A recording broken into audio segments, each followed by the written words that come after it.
এই বাংলাদেশের জন্য, ইসলামের জন্য কিছু কাজ করে গেছেন। কথা ঠিক কিনা জোরে এখন?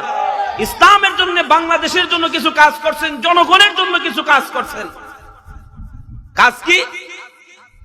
প্রথম নম্বর কাজ হলো যে আমরা যে এখন মাইক দিয়া আজান দেই, যে আজানটা রেডিও এবং টিভির মধ্যে প্রচার প্রসার হয়, সেটা হুসাইন মোহাম্মদ এরশাদ করে গিয়েছেন। কথা ঠিক কিনা জোরে এখন? কে করে গেছেন? হুসাইন মোহাম্মদ এরশাদ করে গেছেন। শুধু তাই নয়, শুক্রবারে ছুটি, এখন সরকারি ভাবে ছুটি দেওয়া হয় শুক্রবার, কিন্তু আগে তো সরকারি ভাবে শুক্রবার ছুটি ছিল না। দেখতেছে মুসলমানরা শুক্রবারে জুমা নামাজ পড়তে হবে, জুমা নামাজের জন্য হুসাইন মোহাম্মদ এরশাদ শুক্রবারে সরকারি ছুটি হিসাবে ঘোষণা করেছেন। কথা ঠিক কিনা জোরে খান? অনেক ভালো কাজ তিনি করেছেন। শুধু তাই নয়, উপজেলার কথা বলেন, আজকে উপজেলা, প্রত্যেকটা জেলার মধ্যে উপজেলা আছে, একটা ডিস্ট্রিক্টের মধ্যে কয়েকটা উপজেলা আছে। এই উপজেলাগুলি প্রতিষ্ঠিত করেছেন হুসাইন মোহাম্মদ এরশাদ। কথা ঠিক না ঠিক?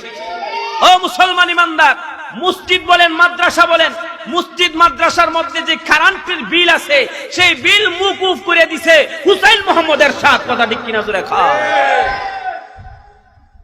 তাহলে কি না করছে হুসাইন মোহাম্মদ এরশাদ?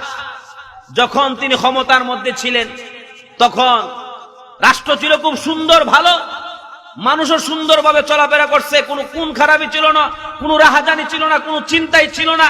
আজকে মানুষ ছোট ছোট বাচ্চাদেরকে ধরে নিয়ে যায়, খুন খারাপি করে, রাহাজানি করে। ওই সময় তেমন ছিল না, মানুষ শান্তিতে বসবাস করতে পেরেছে। কথা ঠিক কিনা জোরে খান?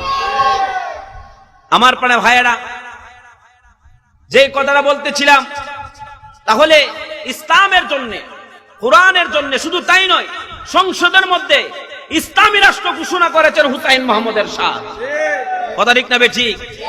এই মুসলিম রাষ্ট্র, এই বাংলাদেশ মুসলিম রাষ্ট্র, সংসদের মধ্যে ইসলামী রাষ্ট্র, বাংলাদেশকে ইসলামী রাষ্ট্র ঘোষণা করেছেন কে?